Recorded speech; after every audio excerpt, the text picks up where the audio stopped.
And we are live again with another episode of Apocalypse World. How's it going, everybody? Hey, everyone. Welcome to the damp apocalypse. How are you doing? Are we suitably memory addled? Does anyone remember what happened last time? Yes, I do. The boat remembers. It's good that we do. The boat remembers. Mm-hmm. That's right. So before we jump in, I wanted to say really quick, we are definitely aware of that VOD issue. We're actually having a problem getting our stuff to upload, whether we download it and then re-upload it or push it from Twitch to YouTube. So just know we're still working on it. And hopefully these ones will come with no problem over to YouTube. So if you're watching on YouTube, so sorry about last week. The link from the Twitch is there, and it's totally valid. You can watch it that way if you really want to, but we understand if you want to you watch it on YouTube. So we're working on it. I love you. It's okay. Based on the way that this game works, you could just watch the episodes in any order, and it would make an interesting narrative regardless. Very good point. So next week, this happened. Last week on the next episode of Apocalypse World. Can anybody look besides me and Twitch and make sure we sound good before we continue to? Because I can't open Twitch right now because we were running behind, so we jumped right into the overlay. Yeah. So if there's anything with the sound, let us know. I'll keep an eye on ye old chat. Right. I can now let go. That's right. Play. You can step back. Embrace your inner Navarre, and we can pick up where we left off. So, yeah, I mean, I think that we as players probably all remember what happened last time, but the characters have this general sort of fog around the whole last couple of hours. You remember being in a place, you remember the school. You kind of vaguely remember being off the boat, but you don't remember who you were with except each other. It's like remembering a party and knowing that some of your friends were there, but there were also other people there, and you can't remember where the party was, and it's you have this general emotional resonance. I think Frankie, you were saying you're feeling like a little off target, unsure of where to go now, and you have this general you especially because you were the one that kind of orchestrated the escape. There's this adrenaline that's still kind of pumping as you're floating through the water towards Jericho's. But you can't remember why you feel that way necessarily. Yeah, I think the thing that's probably most present in your mind is the brain scan from Gritch, and what happened inside her own mind really is kind of front and center. What happened on shore is just faded away, but yeah, I think that I mean, in a lot of ways, maybe, and this is a thing that Gritch, you obviously derive some of your continued value from, in that the things that you help people remember are often more real than the things that actually happened to them recently, which is depressing given that a lot of the time interfacing with you is being trapped in a strange metal box. Yeah, with all of your worst memories. It's good. It's really good. It's good that the Brainer's moves aren't what makes you feel happiest right now? Or how can I help you be a better person? It's how are you broken? How can I make you more broken? Yeah. Where are the cracks in you that I can pry at? Mm-hmm. Mm-hmm. It's good to have you around, Gritch. I mean, we managed to the scan at the end of the last session was actually remarkably touching in a way, even though it was about that's right. Yeah. Stuff. So Frankie realized that she really is in love with somebody who doesn't exist. But there was love. I mean, that's the point, right? Love exists. Love is that is real. That feeling is real, regardless of where you might be directing it. Yeah.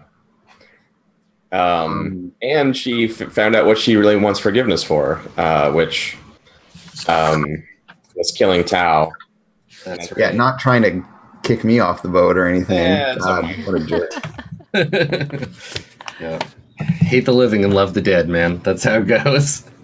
Yeah, fair enough. So, Navari, you have a new suit of armor, but you don't remember where it came from, Right. and don't remember illustrating it the way it's illustrated.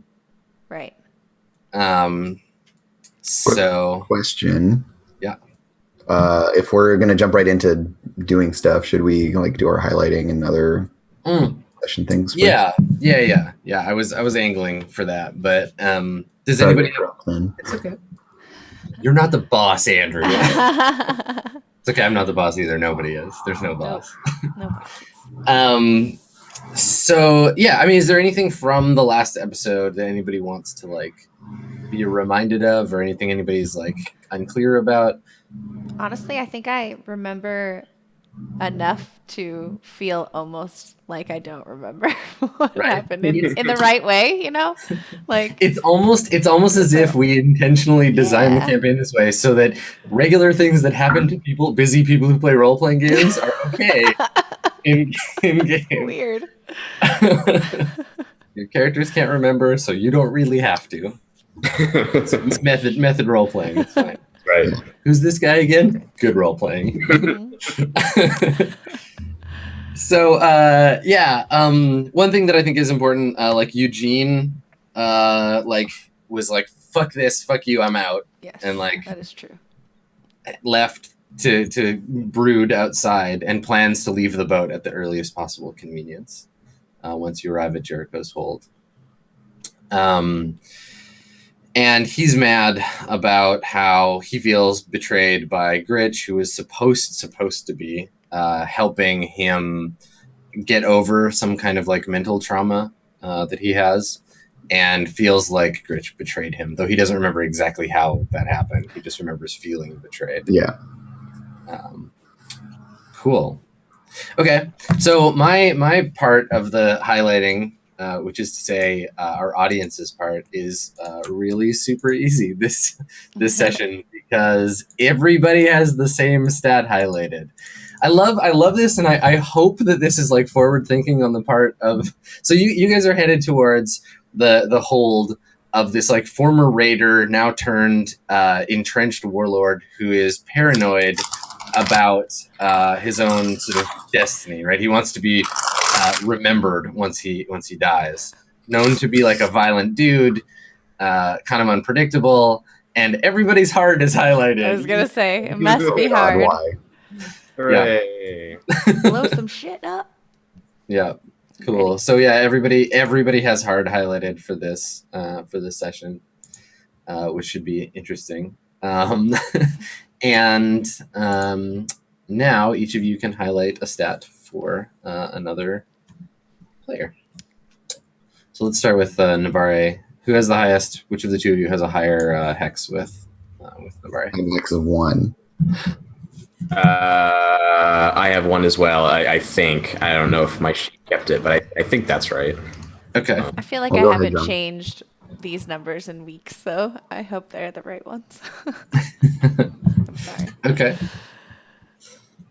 So yeah, either of you can. Why don't we'll do Navarre. We'll do you last because there might be like a tiebreaker. So Gritch, which of Navarre or Frankie has a higher one? Gritch.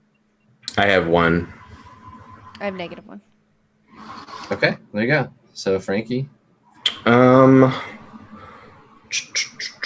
Be kind, because the audience wasn't. Yeah.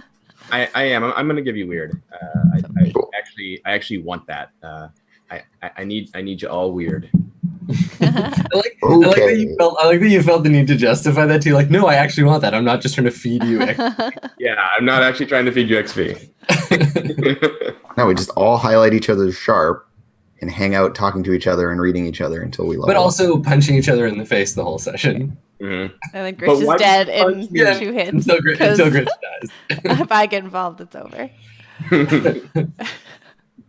Yep.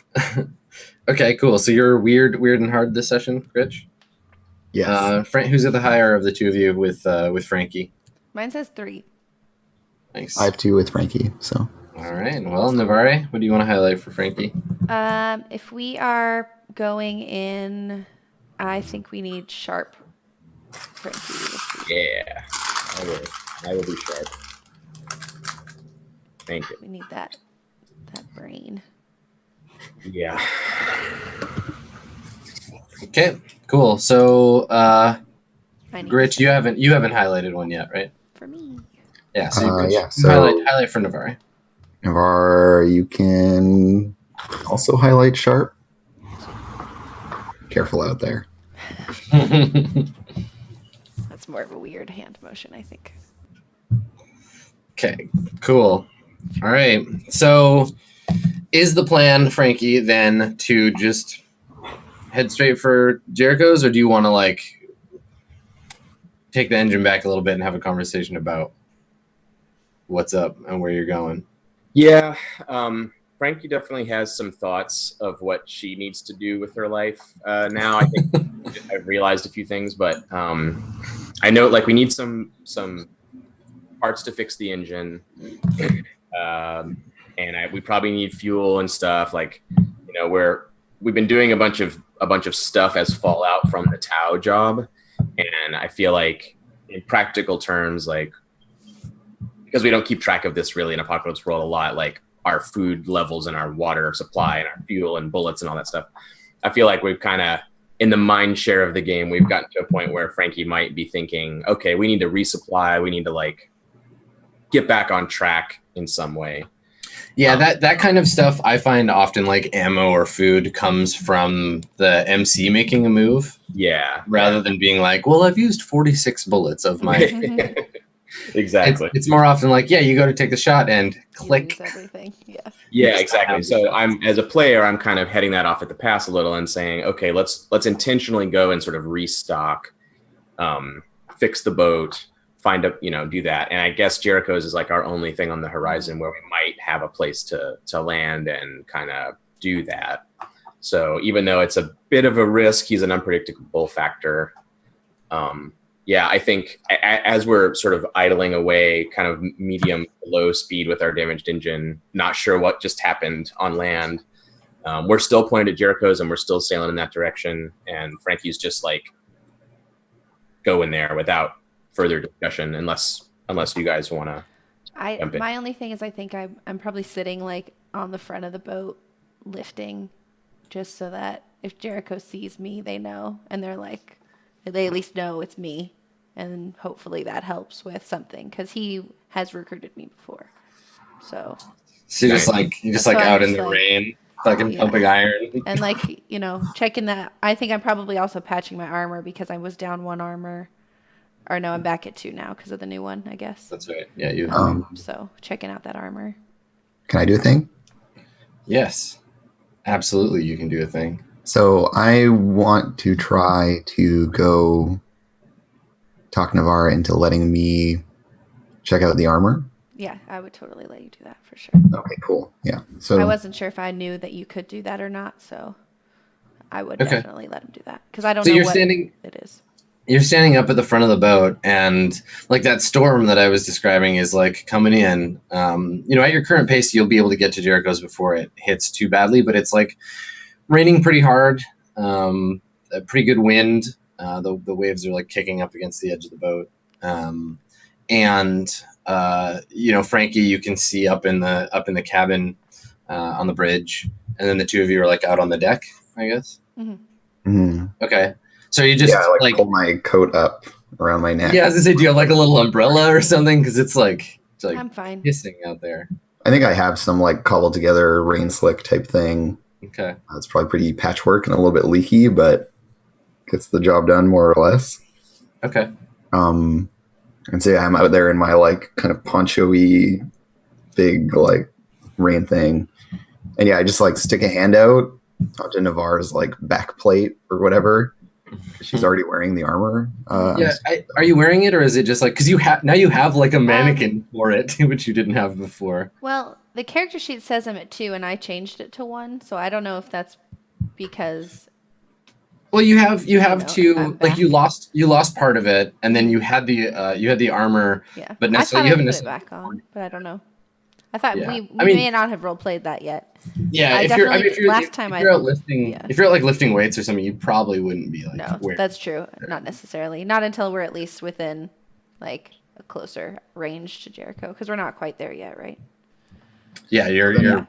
within. If I'm like, lifting, 5K if I'm or- lifting and inventorying, I'm probably not fully armored up. So then maybe I'm in Navarre's quarters without Navarre knowing, checking out the armor. I wanted to give you permission to do it, though. You can be treat me. Well, Chris didn't ask.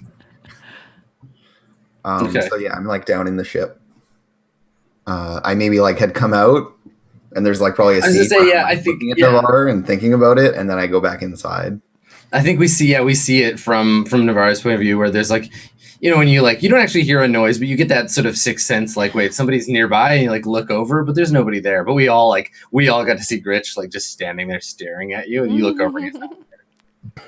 Okay, cool. So you're just like you're in Navarre's really cabin, dripping water on the deck. I don't even know how to lift weights. Yeah, and I'm It like depends on the weights. It's like putting my How's this big working, coat right? thing aside, okay. and then I go in and start like examining the armor and like picking up each individual piece and like scrutinizing it, Mm-hmm. putting them down and like laying them out on the floor in a like taking them off the mannequin, looking at them, and then laying them out on the floor in an arrangement where they form a little like person. Mm-hmm. Okay. Yeah. Like the sort of chalk outline of Navarre in Mhm. armor. Okay. All right. So the armor. I mean, have you examined Navarre's armor before? Like, do you have anything to compare it to? Not I mean, super closely. Yeah. Like, so my question is, you've only had things speak for a little while. Mhm. Did you examine objects in this way before, but it just didn't do the same thing for you, or like what was that shift like for Gretch? I think being on the boat is what pushed it to this point, because with most objects, they don't really like. I mean, a lot of stuff has like been around for a long time, but they don't necessarily have such a rich like collection of stories as the boat does. And the boat, I think, probably like almost has this bit of agency where it kind of wants to talk about the stuff that's been going on, because it's so much a part of Frankie's life and like has been imbued with her kind of and Smith's whole thing. So like there's this sense of like wanting to let it all out that the boat has, and so that was where I kind of clued in to the idea of like, oh, maybe things remember stuff too, and maybe I should start looking at that. So now I'm just like, Cool. really, this is the latest field of research that I'm engaging in. Okay. Cool. I haven't tried doing it with something like a building, which would probably be like really overwhelming and crazy because it would just be like far too much. But Sure. yeah, Cool. Okay. one day I will handle the ocean, Just all of its, and then I will explode. you'll just explode. Yeah. You'll just Totally. instantly sublimated. Died as he So- lived. Alrighty. What would you like to know? A question.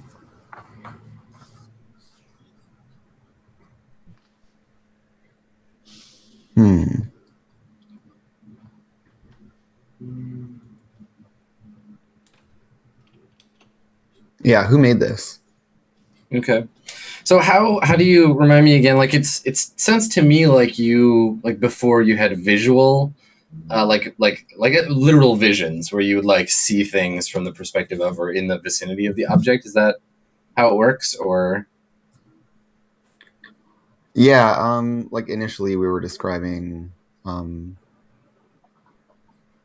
it was about like who made the boat and stuff like that. There were a bunch of questions. Yeah, and you got to see And it was a bit Eugene more- and Frankie putting the boat together.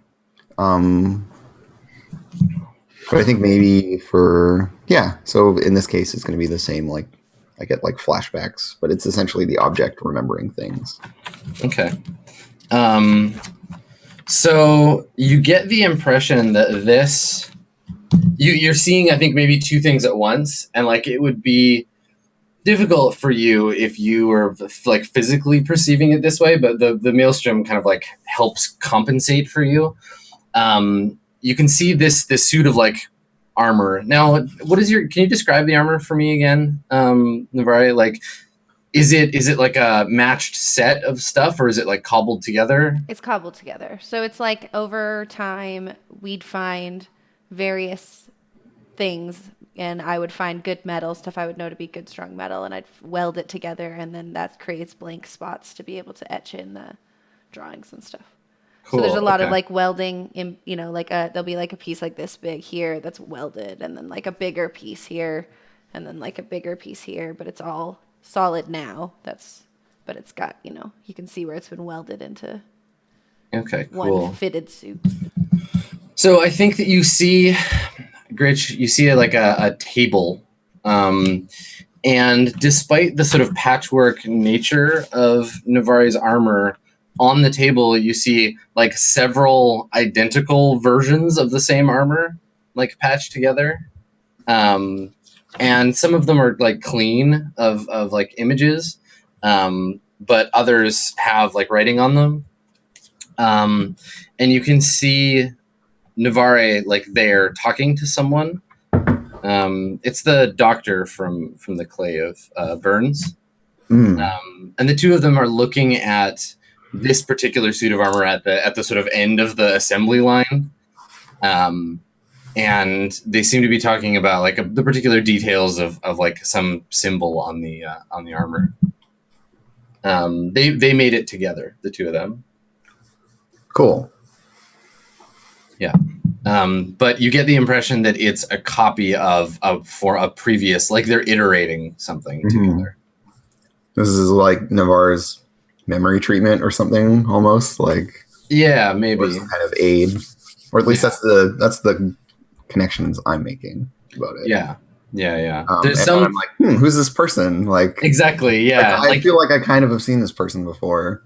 Yeah, you as a player recognize if we're looking at the scene through your eyes, the audience recognizes. But Gritch, you see Navari with a person. I almost remember them, like can't quite place it. Mm-hmm. Yeah, cool. Yep. So that's what I'm doing while we're making our way to Jericho's. Okay, cool. So I think you get within, a kilometer or two of Jericho's beach, and Frankie, when was the last time you were here? Is that close enough for me to go put my armor back on? Yeah, I mean, if that's where you would go. I still don't really know what it means. It's not like I apologize. It's getting old, but I'm not going to learn kilometers. What is that? 1 or 2 kilometers? Can we convert? I don't know. It's like a kilometer is like 2 miles, something. I don't know. Yeah, it's like 3. I don't know, man. 3 football fields, roughly. 3 football fields. Cool. Yeah. I could do that. All right. I definitely go put my armor on at this point. So if Gritch is in there, he's busted. It's just within. Well, it depends on how good a shot you are, but it's probably just within range of your sniper rifle. Oh, okay, cool. Yeah, I'm definitely putting my armor back on. Yeah. So when was the last time? Excuse me. When was the last time you were at Jericho's beach? Me? No, Frankie. When I picked up Navari, I think. I think if that's cool with you. Yeah. Because I know they were trying to recruit you and stuff. Like maybe we sort of met here, and I think, they were pushing pretty hard, and I was probably looking for a ride off. Yeah. And I just because you took passengers, and then we just had similar interests in staying alive. So I think it might have gone to shooting, possibly. Sure. Like I don't know if it was super serious necessarily, but given what I suspect about Jericho and Navari, there was a violent exit last time we were here, and maybe Frankie herself, she remembers the violence, she remembers some shooting, and there's still like some bullet holes on the deck from that she can see out of the bridge, but but she doesn't really remember exactly what happened or who was in the wrong or who was in the right or anything like that. So she's Right. coming in slow and kind of like nods out to Navari Are we to being make sure that she's all geared up and ready, and also to see like what her. Oh, actually, I think I'm going to read Navari. Actually, Okay. So where is this? Where is this taking place? Well, I'm trying to like I sort of like rap on the window. I guess it has like some bullet holes in it from that gunfight, but Yeah. I rap on the window and kind of give her this like head nod, like to check in and make sure she's good with this.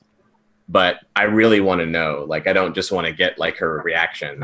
Sure. Well, let's get her reaction. So, Navari, how do you react to the like up nod? Oh, I'm ready. Like I think I'm standing there basically, you know, we Frankie has kind of tried to help me like not be so hot about everything, but this is also an opportunity to like not have to listen to that too much because they're the kind of crowd that's going to come out guns blazing. If they're either going to see me and be cool with it, or they're going to see me and they're going to remember stuff we don't, and they're going to start shooting. So Right.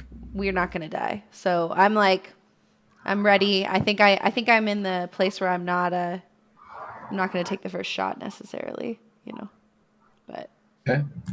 But you will shoot. but I will shoot. For Okay. sure. So All right. I'm a little amped, a little bouncy. Okay.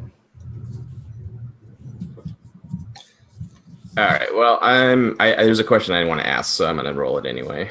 Sure. Yeah. Do it. Oh, and I have it highlighted too, so even better. Nice. It's even better. All the more reason. Mm-hmm. Where'd it go?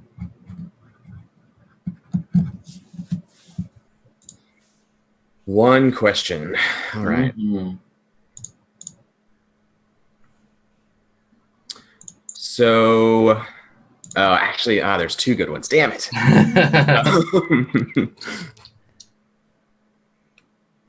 I was gonna ask, how could I get your character to hold your fire and be cool, but I think that might not be something I really need to know right now.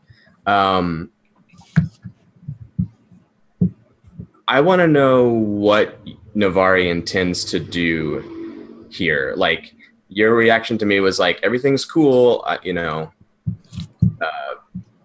but after you like look away and like, I'm watching you really closely to see if you're like looking at them through your scope or loading grenades into your launcher, or like, what do you intend to do here? Are you, what's your intention towards Jericho, I guess is what I want to know. My intention right now, so we've been through some like I feel like we've been through some shit and I don't really know what it is. And you've expressed the need to fill up and fuel. So my intention is to try to get in without having it be an actual disaster. But Okay. That being said, if I see a shoot first or a half a shoot first, or, you know, I'm probably not gonna. There is a fuse, but it's a short fuse. It's really short. Yeah, it's super short. It's there, but it's short. Because I'm like, I really don't want to go into another weird right now. Like, we've been forgetting a lot lately, and I think the reason I've stuck with this crew so long too is because we don't really like. We're cool with like moving on, and we like accept that it happened, and like if we need to check up on it, we do. But like nobody pushes anybody. It's just like, okay, this happened. Let's go. Let's keep moving forward. Let's keep surviving. And I like that because there's just not a lot of emotion to it. It's just like head down. It allows me to just kind of like be excited. And it's been a while since I've blown something up, so it's a short. Yeah. All right. So not blood crazy right now. Not exactly. No. I'm still reeling off the weird. You know. Okay. All right. Cool. Yeah. Okay. In that case, then I give you the nod back. Like, okay, cool. Like, keep on keeping on. I don't give you a weird look or tell you to relax. I'm just making my presence known in the front so that we don't get like a shot at by being strangers. Yeah. And it's either gonna provoke a gunfight or it's gonna get us in the door. So. And I think at that point, that's when you realize you're starting to enter Jericho's like defensive perimeter. You're approaching the like dock area of Jericho's like fortress. Mm-hmm. And as you do, underneath, like the ground is getting like closer and closer. So there's more and more like kind of like building debris and stuff. But about a kilometer out, there's like sort of an arc of buildings that serve both as sentry towers for Jericho's people. So you can see up in some of the towers some very uncomfortable looking, heavily rained on people. Maybe 2 or 3 kind of as you They can approach. see us. Yeah, I think I'm you just get. like doing this the whole time. Yeah, I think you get a spotlight like on you as you approach from one of the towers. But you also notice the towers from a certain level down, like where kind of the high tide mark is to the bottom. We're at like lower tide now, but it's starting to like rise because of the water. On the outside of these buildings, there are these like jury rigged like iron cages. And the bottommost ones are just either empty or like have like bones in them, like remains, like waterlogged remains. And the middle ones, there are maybe 1 or 2 people in, and then none of the top ones are occupied. Is this a new thing? Like, is this something that I mean, Navarre, you've been here before. Is this a thing that is new to Jericho's hold, or has he always done this? This is the way that they bury, like, their dead, basically, Yeah. right? There's Okay. nowhere to put them. They don't really want to sink them. They don't know if they're going to need something from them again or whatever, because this is a weird world. So I think they Okay. just throw them in this thing. And So it's unusual to you then that there are people who are still alive in these cages right now. yeah. Okay. All right. Yeah. I mean, you can only really tell by like movement because again, it's like still pretty dark. Yeah. But yeah, there's definitely like a couple of people like caged up, attached to the side of the buildings. Someone like weekly like banging on their thing and hoping that we'll like rescue them. Yeah, or whatever. probably. Yeah, like too tired or whatever to like call out for help, but definitely like rattling the cage as best they can with what limited strength they have. Yeah. I mean, there's obviously there's no laws that govern the entire place, but like every place has its own set, and you just kind of don't question it when you come in, because it's not our business. We follow the rules of wherever we go if we can remember them, and if we can't, we hope we can blow our way out. Yeah. So. Yeah, and I think that as you're getting closer, Jericho has this like sort of offshore floating, like one of those like speedboat gas stations. It's got a big faded shell sign. And you can see a couple of people on the gas station, like lashing things down to kind of like make sure it doesn't get damaged by the storm. So they're kind of closing up shop as you approach. And I think that once you get close enough that it's obvious you're headed to the beach, somebody from one of the buildings like shouts down to you, and maybe they have like a megaphone or something. And they're like, turn back, closed for the night, no more ships.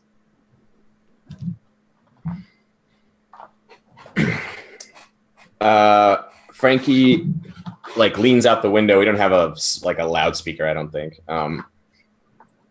So she sort of just like idles the boat kind of so it's drifting, and then walks over and like hauls the window aside and shouts out,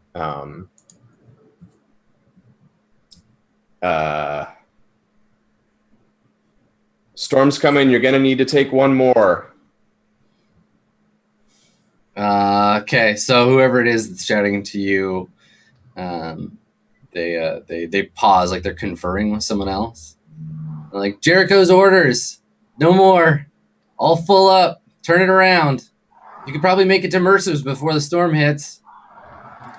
I think I yell, tell Jericho Navarre is here. Okay, can you manipulate? Yeah. And Frankie, you can help if you want to. Yeah, okay. If you want to expose I yourself, think you're gonna need to, because it's my worst one, right? So. Oh, that worked. Pretty good. All right, I think. Yeah, I mean, Frankie, if you want to help, you could bump it to a 9, but it's not gonna make it any different. Unless we use the sexy new helping rules. Yeah, no. That's fine. Okay, so here's the thing, Navari. You're gonna have to saying tell Jericho and Navari's here. You're gonna have to explicitly say I'm here to work for him. I'm the cargo. I'm being dropped off. Otherwise, they're because All right. everybody knows Jericho wants the toughest, coolest people in his hold. And if you said to them yeah, no, I'm here to make good. I'm sorry, I've changed my mind. I'm gonna come work for you. Then they would let you in just because they know Jericho would want to let you in. Okay. That. Yeah, I do that for sure. Okay. All right. You do? Yeah. I'm not Frankie's gonna just do like, it. what? All right. Okay. What? If we're gonna, I'd rather not. We're not going back to Mercer's camp. She wants to kill half of us. We've killed her sister now. Yeah, well. To be clear, Frankie killed her sister. Right, which is why I'm trying to get us somewhere safe because the storm's coming. We've been warned about this storm. So okay, cool. So they when you say that, yeah, go ahead, Adam. I was gonna say. So how do you phrase it? Are you I'm home, or what do you say exactly? I think it's more. I mean, I'm on the boat and we're not gonna get let in, and I'm looking back at Frankie, and when I said tell him Navari's here, they didn't really care, and so then I just say fine, tell Jericho Navari's here to work, and I kind of wink at Frankie a little, trying to be obvious, like I was with the kid, trying to tell him I wasn't really being serious. I think it's pretty dark, so it's hard to turn and you just see basically. I think Frankie, you see Navari say it and then turn to look at you, but you don't catch maybe the subtext necessarily. Navari's winks never work. No, yeah, not at all. They're super obvious too. They're like this, and then nobody seems to pick it up. So you hear something in her eye in the storm. Yeah, it's some rain in your eye. So you hear. I think that whoever is on the megaphone doesn't take their hand off the thing. And then they're like, did I hear that right? And somebody else is like, I think she said she's here to work. And then they get back on and they're like, all right, bring it in. Make it quick. And they move the light off of the boat to in front of the boat to kind of help you navigate the last of Jericho's sort of intentional or otherwise tank traps that lead up to the hold. Okay. What do you want to do? It'll take another, I don't know, 10 minutes to get up there. So if there's any last minute conversation you want to have. Once they say that we're in, I walk back to Frankie and I say, I'm not planning to stay here. If we can figure out a way to manipulate a small job to make this work, we can. But I may have just, I got us into refuel, but we're going to probably have to, this might not be easy. That's all. Yeah. How do I react to that? Yeah, Frankie's like, okay, fine. We shot our way out of here once. I guess we can do it again. Let's just get our supplies and get out of here. Deal. Okay. We have other stuff to do, she says, ominously. So when you pull up, there are two people waiting for you with ropes to tie the boat up, and I think you, Navari, you recognize them, and maybe you're the first one to see them. It's Third and Iona. They're two of Jericho's. They're not they're recent additions to the hold, but they were here the last time you were. Iona is a woman in her 20s, and Third is related to Iona, but they don't know how. They just look similar, and they're not sure if they're cousins or brother and sister or what. I can't remember. Yeah, they hang out because they look alike. Sure. So they're part of the harbor crew or whatever. So they're getting you loaded up, and Iona reaches out to help you off the boat. I greet her and I let her know, this is my crew. We need to put them up for the night. The storm is coming too fast. Okay, when she pulls you up onto the dock, she pulls you straight from like I'm helping you into I'm hugging you now, Okay. and like puts her arm around you and like pats you on the back, and she's like, "I'm so glad you changed your mind," and like hugs your armor and kind of like. I'll roll with this. I mean, it's fine. Okay. All right. I'm probably a little stiff about this. Hugging is not my, strong Yeah, so suit. third, and they're both wearing like black like rain gear, and third comes over, and they move with like a practiced sort of efficiency, like they're used to like loading boats up and stuff. So while she's talking to you, third gives her a look like, "Come on, like get back to work." And he says to you, he's like, "Anybody you got on the boat, get him off. Any cargo, let's get it inside. That storm's gonna be nasty. Come on." And he's like hurrying you off the boat. Eugene walks past you while you're hugging Iona and just kind of like shoots you a look like, "Fuck this," and like just starts walking towards the hold like by himself, just like walks up the hill. I think I say nothing. He's already yelled at me and was kind of I tried. So Yeah, like at this point, now that you're on dry land, you get the impression from him that he's like, "Cool, I'm done with you. I'm out. That's it. I never have to talk to any of you again. See you later." Yeah. And so Yeah, he's I feel like Frankie's connection to him has been like basically dissolved away from what happened with the brain scan. So she's not like, not Eugene. She's just kind of like, fine. We dropped our passenger off. See you later. Thanks for the ride. Well, and I think everybody on the boat, and maybe you feel this as he like separates from you.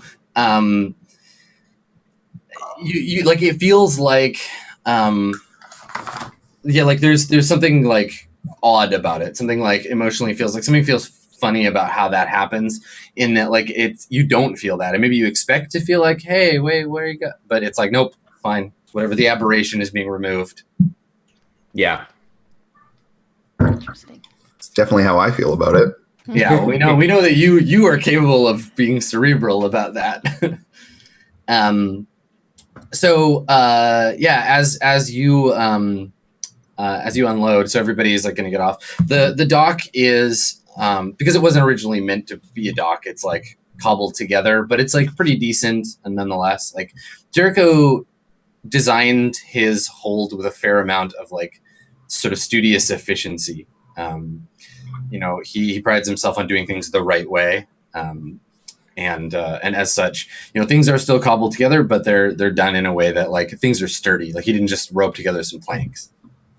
The hold itself is like about a block up a hill. The area around here is all sort of former suburban housing. So there's all these like houses, but they've been like intentionally kind of knocked down to create sight lines from the larger buildings up the hill. There's like maybe a condo building that he occupies several floors of. And the front of the building has been like reinforced, so all the windows have like metal or wooden shutters. There's always someone armed in the windows, like keeping an eye on the harbor. And that's the other thing. You notice everyone around here carries guns, and not just like pistols, like real guns. Even the dock workers have like AKs slung over their backs. It's a sign of like effectiveness or like usefulness that you have a gun. Like if you can't shoot a gun here, you don't belong. Mm-hmm. Oh shit. Yeah, it's part of their culture. Cool. So what does everybody else do while Iona and Third get the boat like tied up? I get together a bunch of stuff that I have for trading because I've got 5 barter worth of stuff. You are so I have rich. like my little like bundle of like I have this like my little bag. I've just like filled it with all of my stuff that I use as currency. And I'm like limping off the boat because I'm all fucking injured and messed up. Oh, yeah. I'm gonna go look for a doctor. Okay. That is my plan. Adam, there's no shelter here, is there? It's just an open dock. Are there any? There'd be like a warehouse or something nearby, because you wouldn't want to store all your goods like way far away from the harbor and have to drag them up and down every time. So yeah, there is like some storage space. But there's no covered place to put the boat. I mean, storms are pretty common. Yeah, there probably would be. That would make sense. Okay. Yeah, so it's maybe that's where you are. So you can hear the rain like pummeling the like tin roof or whatever of this little like shelter. And there are a couple of other boats and like maybe a Sea-Doo or something. Some of Jericho's like vehicles. I go over to third. I have to go to my quarters. All right. So I fucking do that. Okay. And Got a place to bury it if you want. come back out. Yeah, totally. Just put the disgusting corpsed body outside where the carrying crawlers could get at. All right. So you head back onto the ship. All right. So I think when you do that, you go to talk to third and then realize that you have to go back, or do you just like go there first? I just need some stuff to barter with, so I have it on me, or I go back and I went back and got it, or whatever. I want to have a scene where you go back to get it. I think. Yeah. Okay. Yeah. So Frankie has she has like some cases of military ammo in a bag in her room that she uses for trade. Like new brass, not reloads, from before the apocalypse, like currency, Metro style, and she realizes she needs it. Like I was about to say, she goes to third and like makes a deal for some stuff, but that's not where she doesn't have it on her. Yeah. So yeah, she goes down and like the door's still hanging open, I think, and no one's really dealt with it really. Yeah, that like copper smell, like you can smell it in the hallway as you like walk up. Yeah. Yeah, and there's like blood, like I was gonna say drying, but not really. There's blood congealing like on the floor in the hallway outside your cabin. She takes her overcoat off and like hangs it, or like puts it off to the side and like rolls her sleeves up, and goes into the horror scene there. The floor is still like tacky with blood. And she has to grab Tao's body and like drag it out of the way up onto the bunk so she can get down into the bunk and haul her footlocker out and get to the ammo. And I think like Tao's body, no one made an effort to like, I mean, maybe did she have like a sheet over her, or was she just like lying there? I think last time she was interacted with, Navarre threw her into the room. Oh yeah, she's just kind of like one arm hanging off the bed, just like staring blankly at the ceiling, just like pale as a ghost. And she's definitely a stiff now. Like whatever position she was in, you can't really easily move her out of it. Yeah, she'd be still like. Yeah, so Frankie, she starts to struggle with her dead weight to like leverage her out of the way, and kind of like falls onto the bed with her. And I think when you try to lift her and maybe you slip or whatever and you fall, and I think that when you like land on her, you like push on her lungs or something, and there's this like hiss like emerges. She's like, and you're like kind of on top of her, like one of your arms is like stuck under her. Yeah. I mean, she's not a bit. She's small. They're both small, like women. Yeah, but she's still also a dead body. Yeah, 120 pounds of total dead weight or whatever she is. Yeah. So she like pulls her arm back, like recoils, and falls back against the wall and like slides down to the floor. Okay. In the mess of the room. Do you have, Frankie, do you have like a watch, or like, do you wear anything like on your wrist? Yeah, she has a watch. Yeah. Okay, cool. So when you pull away, you feel like something like snag and then like break or tear when you fall back. And there's like a thin, like a gold chain hanging off of your, like it got caught on your watch. She was wearing it on her neck. And at the end, there's a little like glass, like a stoppered little tube with like some sand in it. That she had around her neck that just like came loose when you fell backwards. Okay. So, she sits there in the cabin and it's like dangling. She's not quite paying attention to it quite yet. And I think this is her. Oh man, I'm thinking of the scene in Saving Private Ryan when Captain Miller goes behind the radar dish. after they attack the machine gun and just loses it. Like she just can't deal right now, and she breaks down. She starts crying. She's just like curled up against the wall, just trying not to make a lot of noise so that no one hears her, but she can't stop. She's just like sobbing and holding her mouth so the crew can't hear her, hopefully. Just like cannot function. So she'll stay there for 7 minutes or 10 minutes maybe, or whatever. Like she doesn't come back out. Well, I think the thing too is like I love that image of like Frankie like covered in like smeared blood, like holding your hands over your mouth so no one can hear you, and like right across from you is like Tao's body, just kind of like her head turned sideways, just like staring right at you. Oh God, yeah. Cool. With her like rictus grin on, just like. I think she just has this blank, startled dead body. It's this like startled look on her face, right? Because she didn't like. There was no real like conflict. It was just like she was upset and then died, right? Just like So she's just kind of like this like startled look, but like she's just, like staring at you. Cool. Yeah.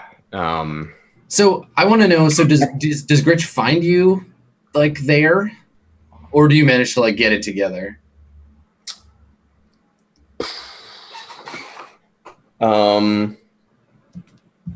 Or do you want to act under fire to try? I think I want to act under fire. I don't know what he's capable of here. Sure.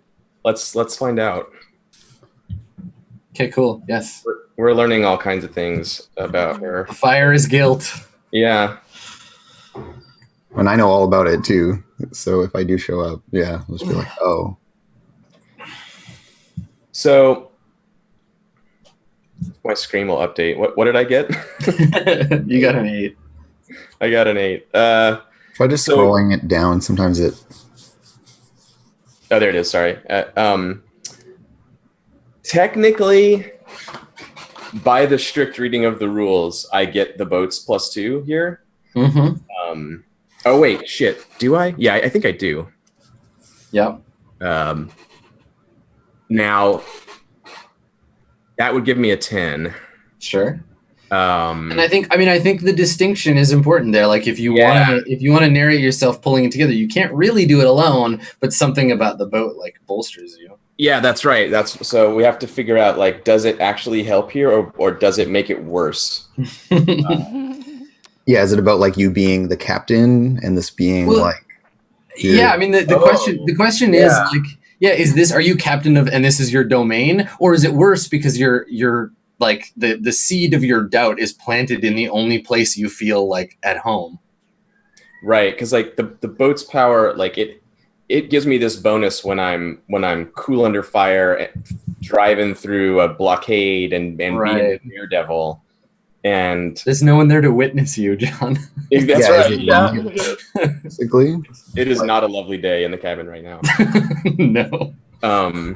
No, I think it's turned against me here. I think the boat's like boost does not help me deal with this. Yeah, because I mean you're not being Captain Badass at the top of the ship's command. Like, it's the opposite. Like that, it's showing exactly what the consequences of the daredevil, devil may care, fuck it, let's just go for it mentality. This is where it got us. Yeah. And maybe what Frankie's thinking about right now is that person who helped her build the boat and why he isn't here to help. Right? Like, I bet she's feeling very lonely at this point. She's in love with someone who doesn't exist. Yeah.